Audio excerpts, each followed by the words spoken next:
Author's Press.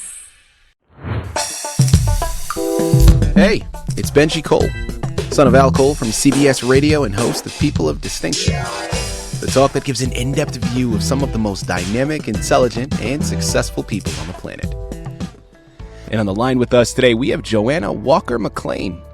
We'll be discussing her wonderful book, Omni Consulting Firm Credit Course Book, for class or standalone users, profitable for all.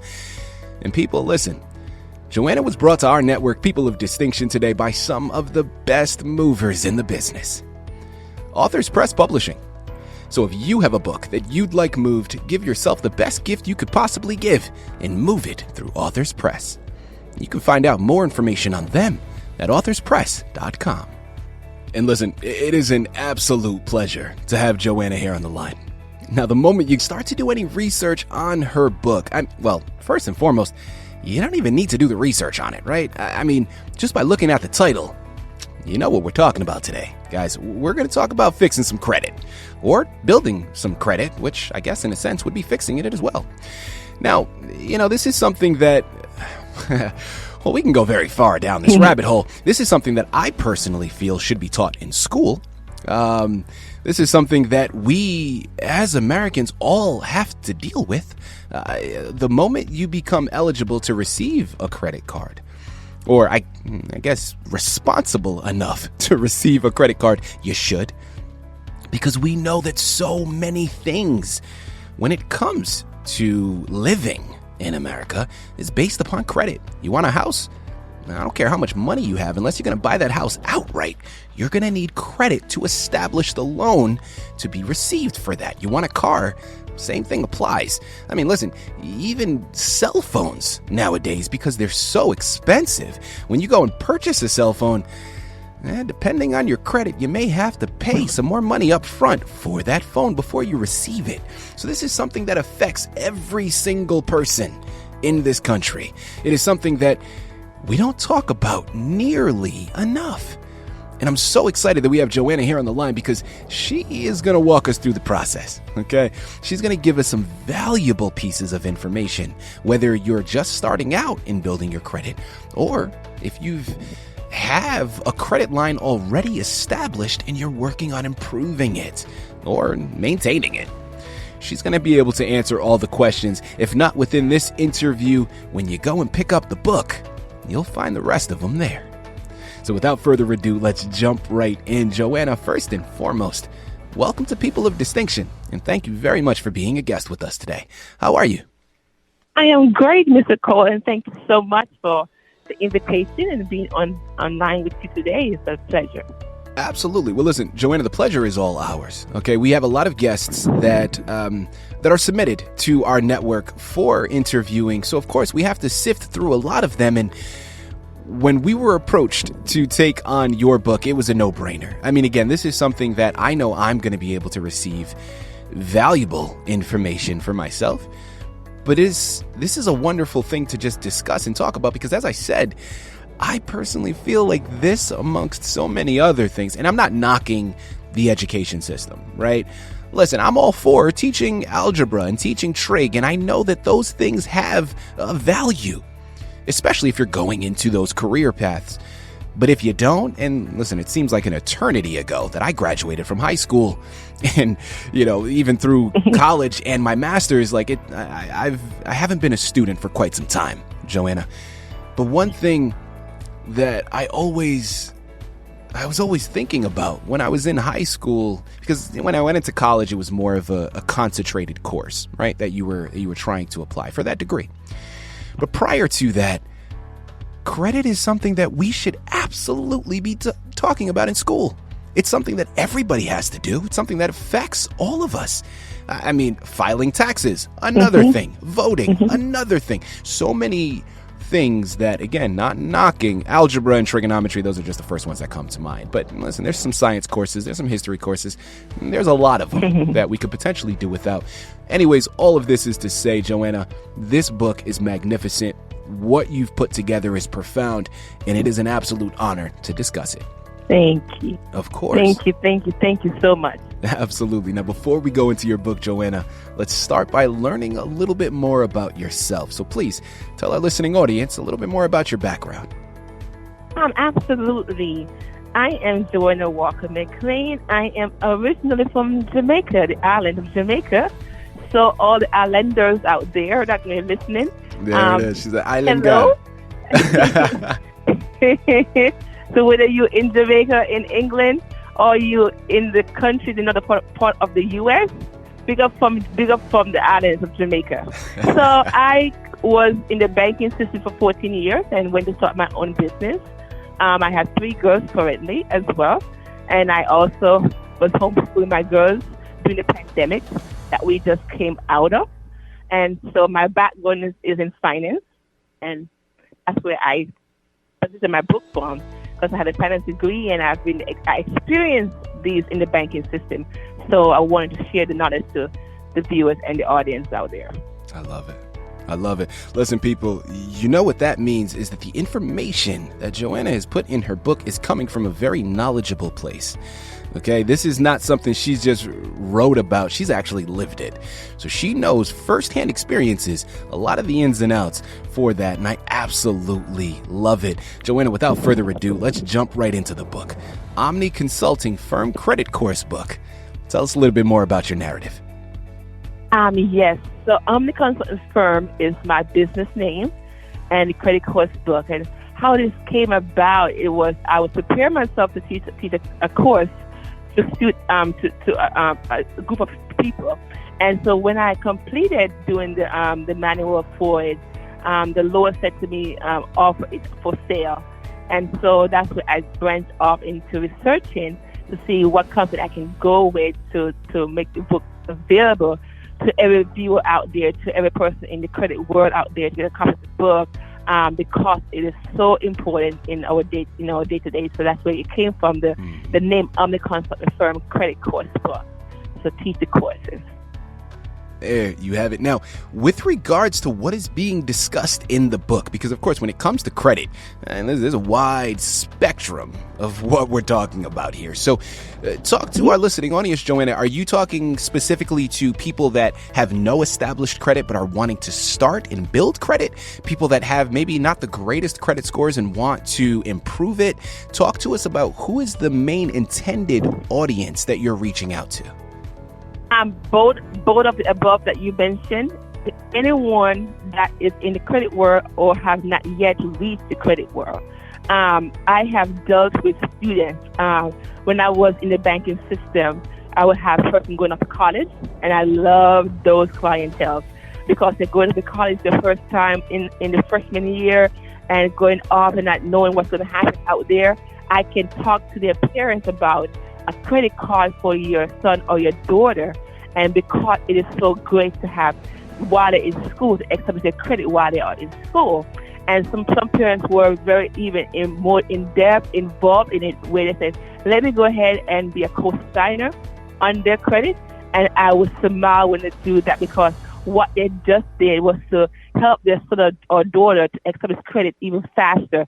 So their credit impacted their credit, and it allowed them to have a very good credit score. That I would tell them now, listen, this is because of mom and dad. So you have to give them thanks, thank mom and dad for doing that for you. And it was always good to see when the parents were involved in that young person's life, in their credit life.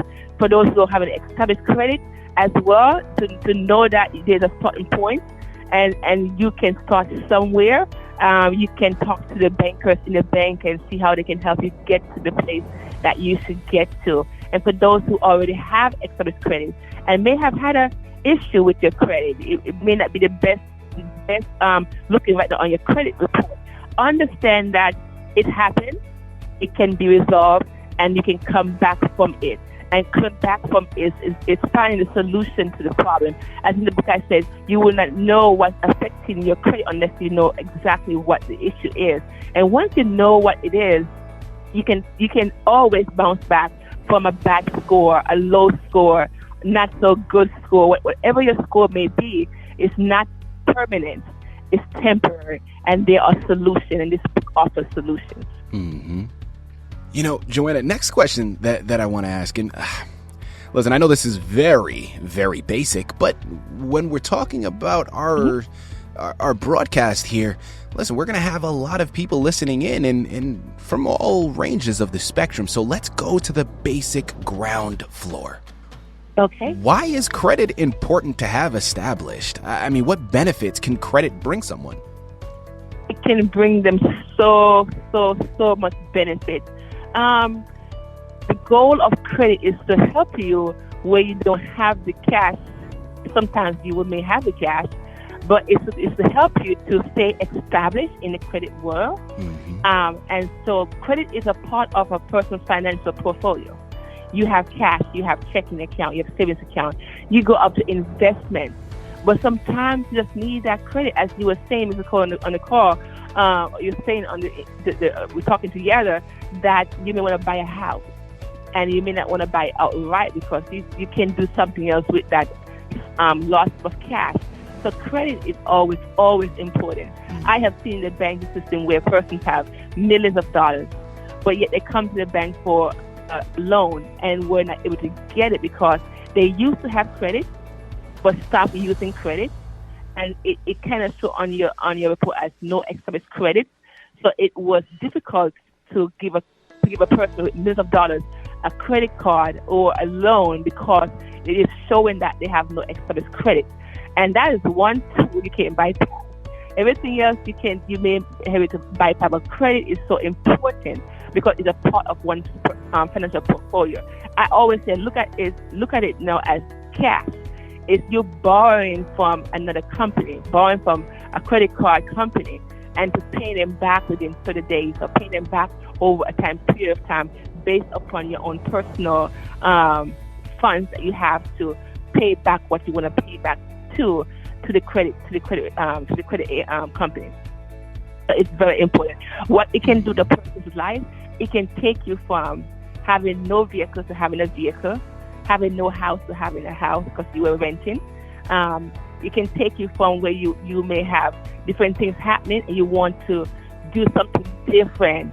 And it can also ease financial stress, taking you from where you don't have to spend all your cash at one time. You can put the cash to a greater work, a CD. You may have $20,000 in your checking account, but it doesn't mean that you should use all of it at one time. You can get credit and pay it back as you go to build credit, establish credit, and to maintain credit. And it free up your cash a little bit to do investments or to do other things with your own cash. People, this is such valuable information. Again, we're here on the line with Joanna Walker-McClain. We're discussing her immensely impactful book, Omni consulting firm credit course book, for class or stand-only users, profitable for all. Now, Joanna, next few questions that I'm going to ask here, and listen, it's in my mind, it's almost unfair to ask because I think it's a difficult thing to answer because when we're talking about this, there's so many varying factors, right? Age, just overall maturity and responsibility, it comes in, and then again, depending on what you need in your life at any given time. So we know that it's almost like a double-edged sword, right? When it comes to credit cards, for instance. Okay. There are so many books that have been written, right? There's so many people that talk about, the value of credit cards, and I absolutely agree to that. But then, of course, we know that at that same time, with that freedom comes responsibility. So you may be given a credit card with a $4,000 limit on it. Doesn't mean you want to spend all $4,000. And especially not right away, right? You want to be responsible with the how you utilize it. Now, my first question to you, Joanna, based upon your previous answer, it almost sounds like you're saying no credit is actually worse than bad credit.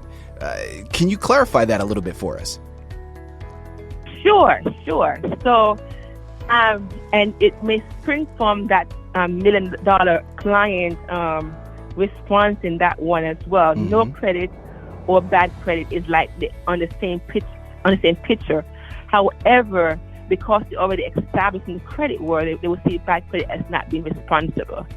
not having the responsibility to know how to have the character in credit, not in person, in credit, to pay it back on time.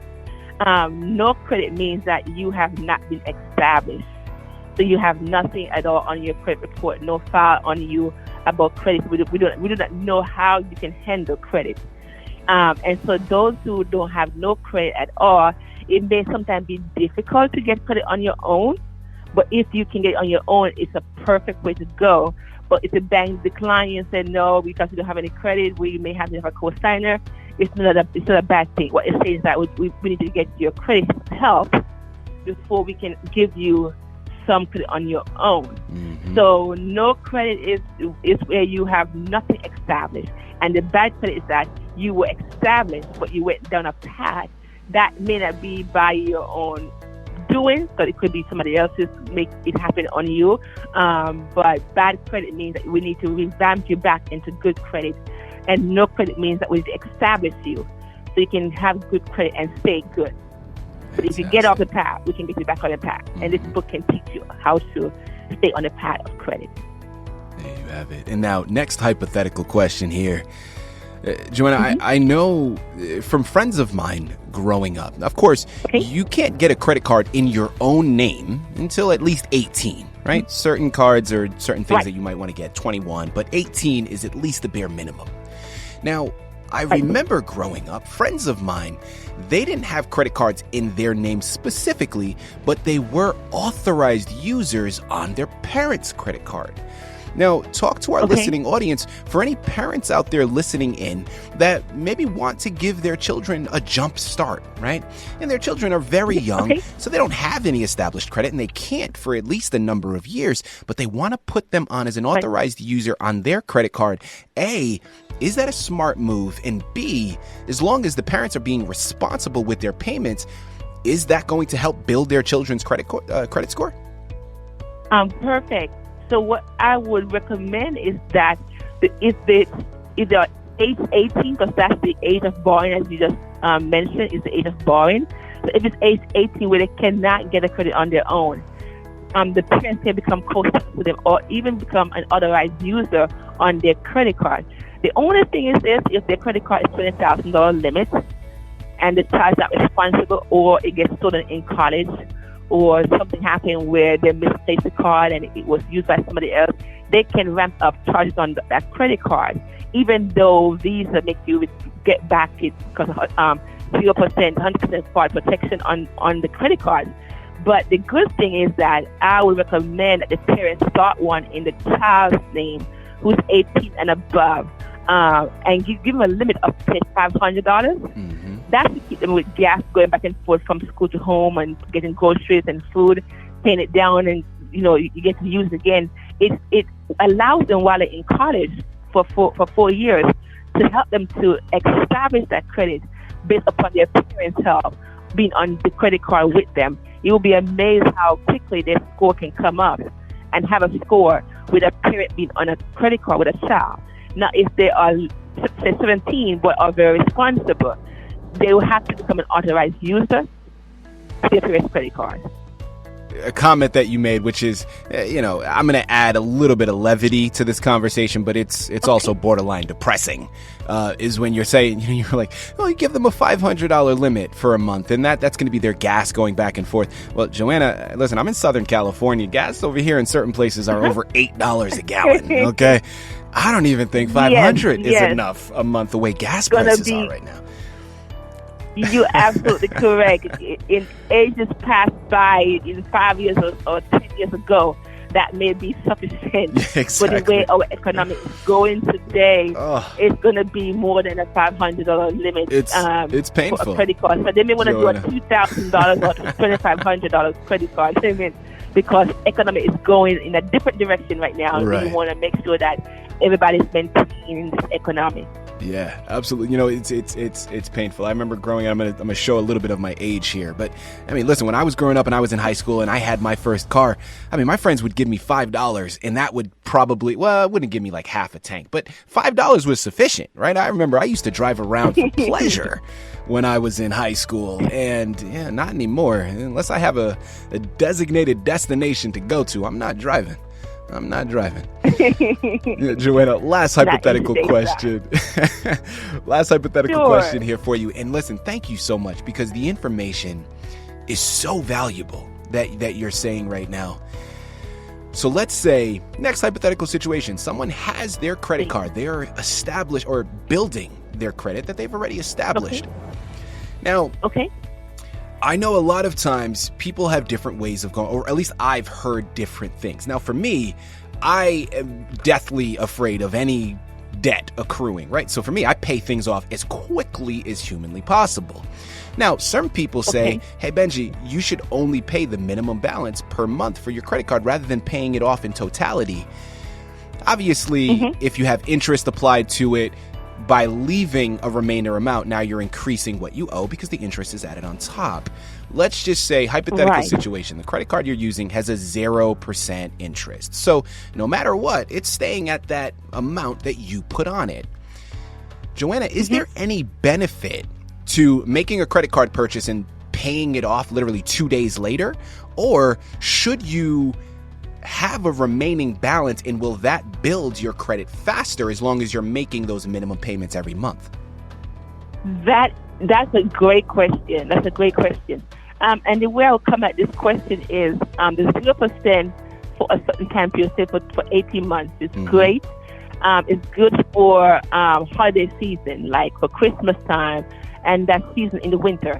It's good for those times we have a 0% interest rate on a credit card that you can actually use it and, it face value of actually what you just purchased. The one where the minimum balance come into play is that you, as you said, you love to pay things off as quickly as possible, which is wonderful. So you may find some persons that have good credit and have good credit, and you just need to maintain it by keep on paying. So in your situation, you may just want to pay it off. I spent $300, I want to pay it back off. I'll spend this, I want to pay it back off. That is fine. There are some now that is newly to credit or may not have the established credit that they should have. We, in the banking system, we recommend them that pay the minimum amount that is due on the card. You can even pay more, but keep on paying that minimum because you want to show a sequence of payment history. Like keep your payment history going, showing that sequence.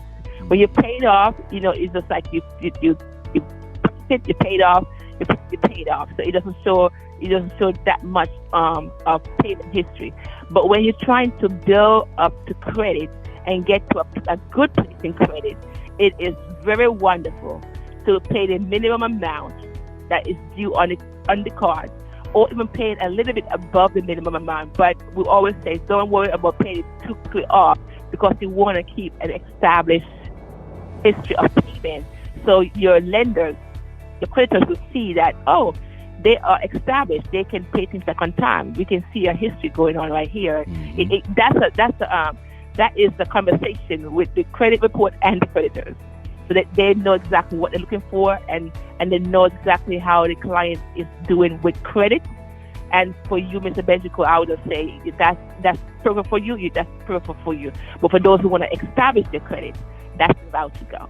You had mentioned before $4,000, a personal credit card for $4,000, and that doesn't mean you go max it out, and that is absolutely so great. Right. So in looking at all that wonderful thing there, is that they want to make sure that you use not at least the most 80% on a credit card.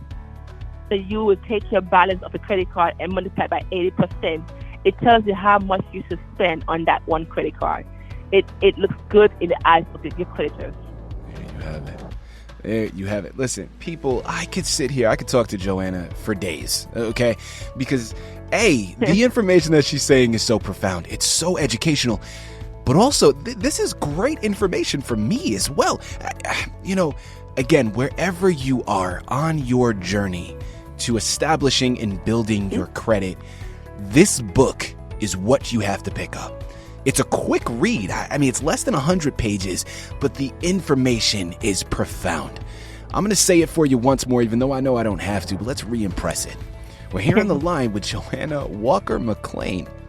We just finished discussing her wonderful book, Omni Consulting Firm Credit Course Book, for class or stand-only users, profitable for all. pick up a copy.